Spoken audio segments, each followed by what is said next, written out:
And now Douglas Darracott, AP Art History teacher at Plano West Senior High School, will introduce Jesse Tan. All right.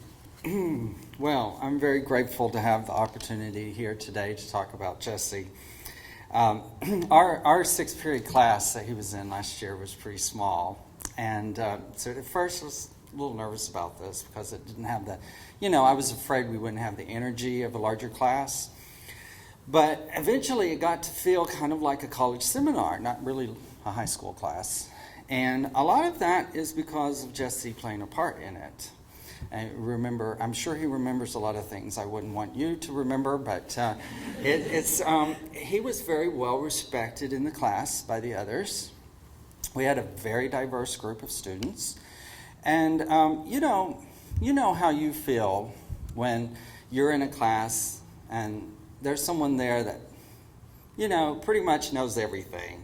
And you're just like, you feel very intimidated, right? And with Jesse, there never was that feeling among the other students. We were always amazed at any answer he gave him to a question. I would sometimes give him the hardest questions, okay? And he did beautifully with them. You knew that, right? Yeah. And but the thing is the way he came off was just really, really nice, and the kids really responded to that. And so we became very close-knit, and it was just a wonderful experience. Now, I could go on about his achievements, and trust me, there are plenty of them, and I can share them with you later if you want to know. I mean, they're amazing. But the thing that really caught my eye was that he was 7 times first place winner in the Chinese Calligraphy Advanced Division of the North Texas Cultural Talent Search. And that relates to his essay that he wrote about a Chinese brush.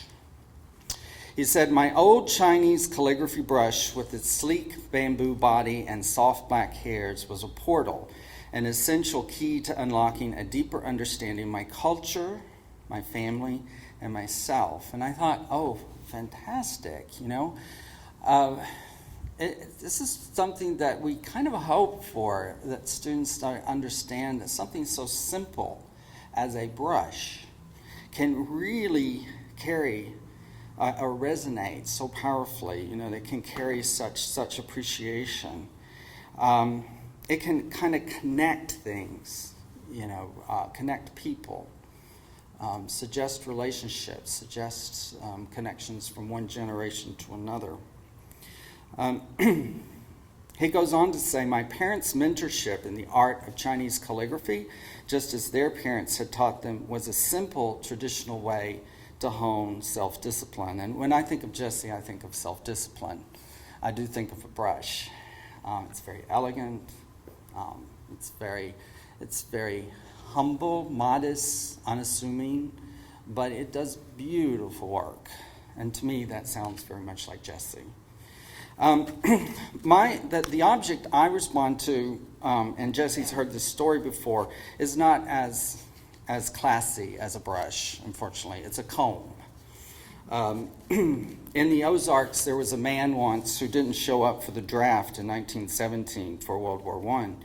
And when federal agents came to get him, he reached up for a comb on the shelf, and they thought it was something else. So the comb cost him his life. His wife married again. She married a man that became my great-grandfather. And so I have to ask the question, am I here because of a comb? I mean, a comb, a simple comb. It gives pause for thought that the world around us has a lot of lessons to teach us, and little things, very little things, can actually make us understand how fleeting life is, how transient life is, how little sometimes we take to just appreciate the very small things in life. He wrote, "Some of the more crucial traits my parents managed to pass on to me did not merely include exquisite handwriting or a passion for aesthetics.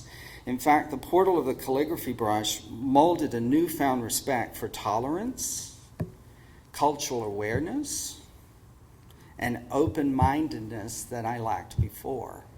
Now, isn't that a good example of divergent thinking? When you can associate a brush with tolerance, cultural awareness, open-mindedness. You never know where that brush has been.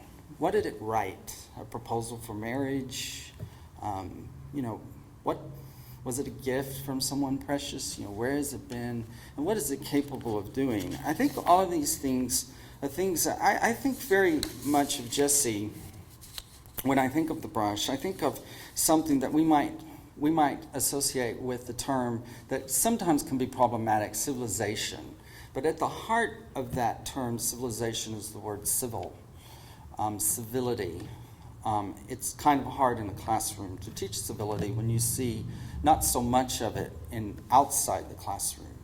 And with Jesse, there's hope, I think, for the future of civility and civilization by extension. He ends his essay by saying, "Now it always warms my heart to realize that the generational and cultural gaps between my parents and I seem to grow smaller, if only for a moment, every time I pick up the calligraphy brush." I hope, Jesse, that every time you look at art, not only will you think about me in some bit, but think about the experiences throughout your life, and it seems like you're on your way. The relationships between people and places and things. And that's why we bring the arts into people's lives. No matter what field you go into, we're hoping that it will make a difference to be observant for a world, to help a world who looks but doesn't see. And that's the real thing, that's the real gift that Jesse is going to, I think, give wherever he goes to school. I don't think he's decided quite yet. But wherever he goes, I know he'll make an impact in his modest, mild, unassuming way, one that won't put people off. Just like those kids in the 6th period, they learned a lot from Jesse, as did I. And so I really would like to introduce him to you now. So thank you.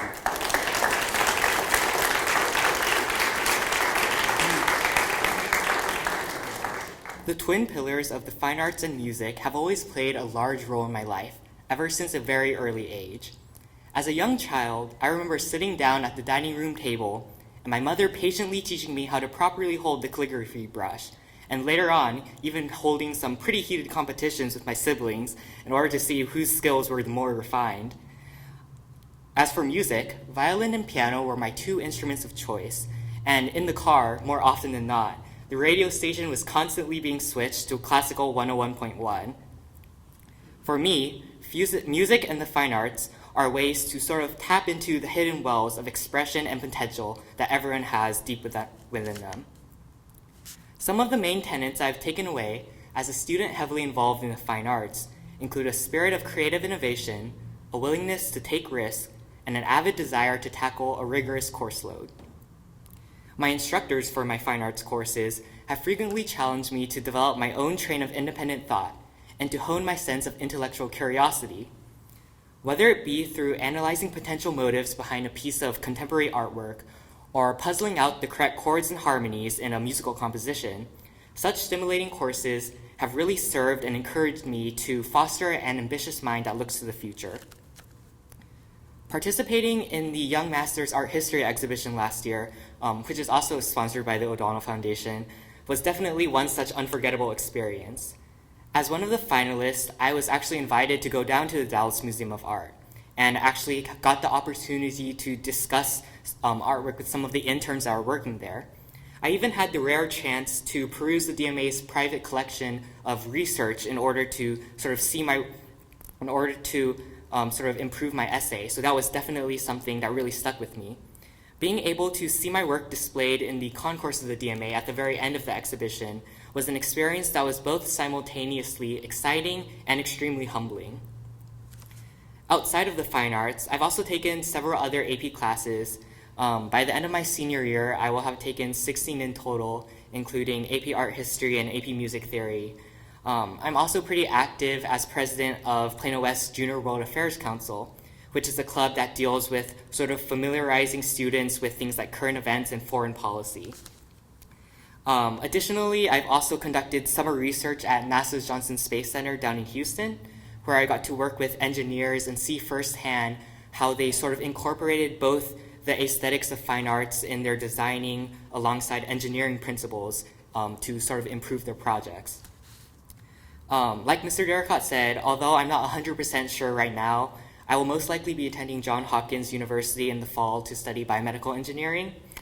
And I think that being able to examine ideas, thoughts, and works from an analytical standpoint, which I've done in music theory and in art history, is a skill that will be useful not only in college, but long afterwards as well. In an increasingly multidisciplinary world, the growing presence of science and technology in our society will undoubtedly bring with it a joint influx of the fine arts. I know, for example, some of my friends who are computer science programmers, they often need an artistic eye when dealing with visual interfaces, and acoustic engineers would only benefit from having a strong musical background. In my case, I'm extremely interested in sort of exploring the aesthetics and designing of things like prosthetics and robotics, so I think that my experience in the fine arts will definitely help me to appreciate that when I go off to college. Lastly, I would like to thank Mr. Derricott for challenging me to view artwork from a different perspective and for helping me to appreciate the subtle nuances and intricacies that can be found and discussed in such works.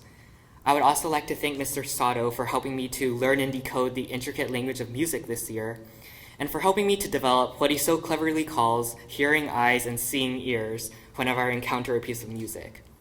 Again, I am both humbled and thrilled to be one of the recipients of this scholarship, and I would like to take this opportunity to sincerely thank Communities Foundation of Texas, the O'Donnell Foundation, my parents, my teachers, and all others who are involved in supporting me on my path towards a college education.